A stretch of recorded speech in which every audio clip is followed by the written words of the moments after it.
एक राजा की दो रानियां होती, एक दयालु, दूसरी निर्दयी। एक बेटी का भाग्य उसे सुख की ओर ले गया तो दूसरी का अंजाम भयानक निकला। लेकिन क्यों? जब राजकुमारी देवी ने जंगल में एक अनसुनी आवाज सुनी, क्या तुम मुझसे विवाह करोगी, तो उसे अंदाजा भी नहीं था कि यह आवाज उसकी जिंदगी हमेशा के लिए बदल देगी।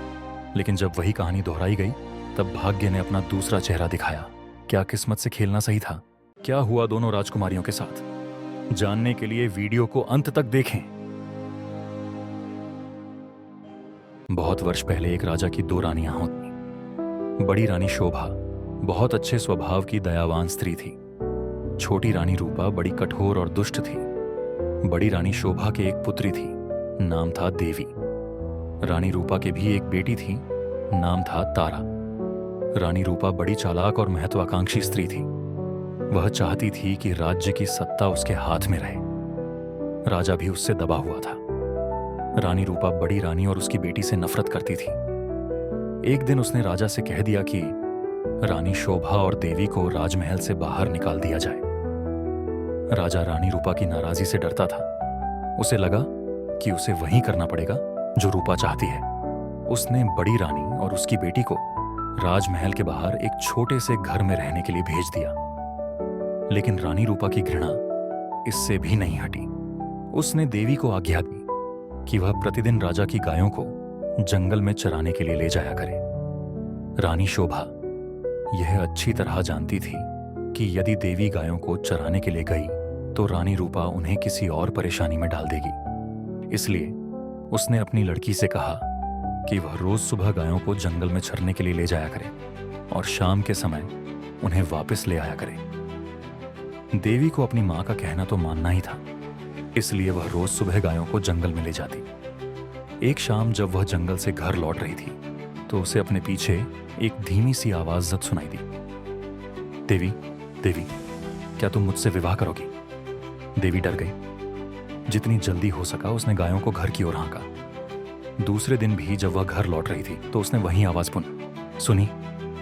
वही प्रश्न उससे फिर पूछा गया। रात को देवी ने अपनी मां को उस आवाज के बारे में कहा। मां सारी रात इस बात पर विचार करती रही। सुबह तक उसने निश्चय कर लिया कि क्या किया जाना चाहिए। सुनो बेटी, वह अपनी लड़की से बोली, मैं बता रही हूं कि यदि आज शाम के समय भी तुम्हें वही आवाज सुनाई दे तो तुम्हें क्या करना होगा? बताइए मां, देवी ने उत्तर दिया। तुम उस आवाज को उत्तर देना। रानी शोभा ने कहा, कल सुबह तुम मेरे घर आ जाओ, फिर मैं तुमसे विवाह कर लूंगी। लेकिन मां, देवी बोली, हम उसे जानते तक नहीं। मेरी प्यारी देवी, मां ने दुखी होकर कहा, जिस स्थिति में हम जीवित हैं उससे ज्यादा बुरा और क्या हो सकता है। हमें इस प्रस्ताव को स्वीकार कर लेना चाहिए। ईश्वर हमारी सहायता करेगा। उस संध्या को जब देवी गायों को लेकर लौट रही थी, उसे वही आवाज फिर सुनाई दी। आवाज कोमल और दुख भरी थी। देवी, देवी, क्या तुम मुझसे विवाह करोगी? क्या तुम मुझसे विवाह करोगी? आवाज बोली। देवी रुक गई। उसने पीछे मुड़कर देखा, लेकिन उसे कोई नहीं दिखाई दे दिया। वह हिचकिचाई। वह वहां से भाग जाना चाहती थी, लेकिन फिर उसे मां के शब्द याद आ गए। वह जल्दी से बोली, हां, यदि तुम कल सुबह मेरे घर आ जाओ तो मैं तुमसे विवाह कर लूंगी। तब वह बड़ी तेजी से गायों को हाँकती हुई घर चली गई। अगले दिन सुबह रानी शोभा जरा जल्दी उठ गई। उसने जाकर बाहर का दरवाजा खोला, देखने के लिए कि कोई प्रतीक्षा तो नहीं कर रहा। वहां कोई भी न था।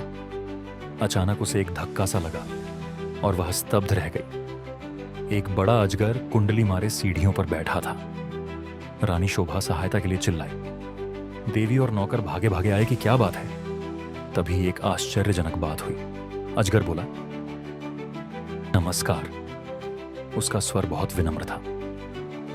मुझे निमंत्रित किया गया था, इसलिए मैं आया हूं। आपकी लड़की ने मुझसे वायदा किया था कि यदि मैं सुबह घर आ सकूं तो वह मुझसे विवाह कर लेगी। मैं इसलिए आया हूं।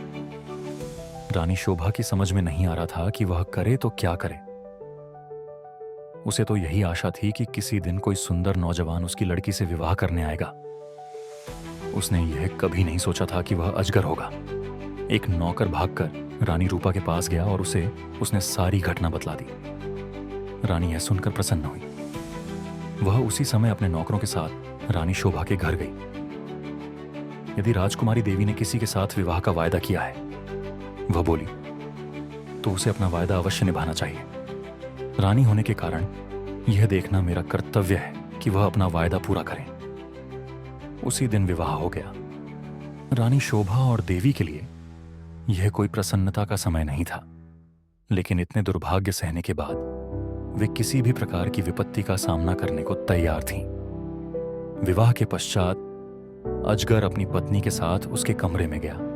सारी रात रानी शोभा ने प्रार्थना करते हुए बिताई कि उसकी बच्ची ठीक ठाक रहे। दूसरे दिन बड़े सवेरे उसने देवी के कमरे का दरवाजा खटखटाया। एक सुंदर नवयुवक ने दरवाजा खोला। देवी उसके पीछे खड़ी थी। मैं आपको कह नहीं सकता कि मेरी जान बचाने के लिए मैं आपका और देवी का कितना आभारी हूं, वह नवयुवक बोला। मैं एक शाप के कारण अजगर बन गया था। एक वन देवता मुझसे क्रुद्ध थे और उन्होंने मुझे अजगर बना दिया। बाद में उन्हें अपनी करनी पर दुख हुआ। तब उन्होंने कहा कि यदि कोई राजकुमारी मुझसे विवाह कर लेगी तो मैं फिर से मनुष्य बन जाऊंगा। और अब देवी ने मुझसे विवाह कर लिया है। मेरा शाप उतर गया है। अब मैं फिर कभी अजगर नहीं बनूंगा। रानी शोभा बहुत प्रसन्न हुई। वह अपनी लड़की और दामाद को राजा से मिलाने के लिए ले गई। यह बड़ी विचित्र घटना थी। चारों ओर से लोग इस विचित्र नवयुवक को देखने राजमहल में आने लगे। सभी उत्सुक थे, सिवाय रानी रूपा के। रानी रूपा बहुत गुस्से में थी। उसने झल्लाते और खींचते हुए अपने आप को कमरे में बंद कर लिया। देवी का भाग्य उससे देखा नहीं जा रहा था। वह चाहती थी कि उसकी बेटी तारा भी ऐसी भाग्यशाली बने। आखिरकार उसे एक युक्ति सूझी। उसने झपनी लड़की को बुलाया। देवी का विवाह तो अब हो गया है, वह बोली, इसलिए गायों को जंगल में चराने के लिए तुम ले जाया? नहीं, तारा चीख कर बोली, इतने नौकर हैं तो फिर मैं क्यों गायें चराने जाऊं? यह मेरी आज्ञा है। रानी क्रुद्ध होकर बोली, एक बात और भी सुनो। यदि जंगल में कोई तुमसे विवाह का प्रस्ताव करे तो तत्काल कह देना कि तुम विवाह के लिए राजी हो। यदि वह अगले दिन सुबह हमारे घर आ जाए। तारा मां की इस योजना से भयभीत हो गई। वह गायों को जंगल में नहीं ले जाना चाहती थी। वह खूब रोई, लेकिन रानी फिर भी नहीं पिघली। तारा को उसकी आज्ञा माननी पड़ी। तारा रोज सुबह गायों को जंगल में चराने के लिए ले जाती और फिर शाम के समय वापस ले आती। लेकिन उसने एक बार भी जंगल में किसी तरह की आवाज नहीं सुनी जो यह कह रही हो, क्या तुम मुझसे विवाह करोगी? फिर भी रानी निराश नहीं हुई। जंगल में कोई अजगर तो था नहीं जो तारा से विवाह का प्रस्ताव करता। इसलिए उसने खुद अजगर ढूंढने का निश्चय किया। उसने अपने नौकरों को एक अजगर लाने की आज्ञा दी। बहुत खोज करने पर काफी दिनों पश्चात उन्हें एक बहुत बड़ा अजगर मिला। उसे पकड़कर वे राजमहल में ले आए। आखिरकार रानी का अभिप्राय पूरा हो गया और उसने तारा का विवाह इस अजगर से कर दिया। अब रानी को संतोष हुआ। विवाह की रात तारा तथा अजगर को एक कमरे में बंद कर दिया गया। रानी अधीरता से सुबह की प्रतीक्षा कर रही थी। रानी रूपा ने सवेरे सवेरे ही लड़की के कमरे का दरवाजा खटखटाया, लेकिन कोई उत्तर न मिला। उसने जरा और जोर से दरवाजा खटखटाया, लेकिन दरवाजा तब भी न खुला। रानी से और प्रतीक्षा न की गई और उसने धक्का देकर दरवाजा खोल दिया। मोटा अजगर जमीन पर पड़ा हुआ था, लेकिन तारा का कहीं पता नहीं था। रानी चीख पड़ी। महल में सभी ने उसका चीखना सुना। राजा और नौकर भागे आए कि क्या बात है, राजकुमारी कहां है? सब चिल्लाए, वह तो अजगर के पेट में होगी। रसोइया बोला, देखो वह कितना मोटा हो गया है। रानी अब बड़ी जोर जोर से रोने लगी। राजा भी रोने लगा। रसोइया अपना सबसे बड़ा चाकू ले आया। वह बोला, यदि वह अब तक जीवित हुई तो मैं राजकुमारी को बचाने की कोशिश करूंगा। उसने अजगर का पेट चीर डाला। तारा अच्छी भली जीवित थी। रसोइये ने उसे बाहर खींचा। वह चीख मारकर अपनी मां की तरफ भागी। अजगर की मृत्यु हो गई और साथ में रानी रूपा की इस इच्छा की भी कि तारा का विवाह देवी की तरह ही किसी योग्य और संपन्न नवयुवक से हो। राजमहल में यह घटना एक बड़ी सीख बन गई। राजा को अपनी गलती का एहसास हुआ और उसने रानी शोभा और देवी को पूरे सम्मान के साथ राजमहल में वापस बुलाया। रानी रूपा को अपने लालच और चालाकी का भयंकर परिणाम भुगतना पड़ा।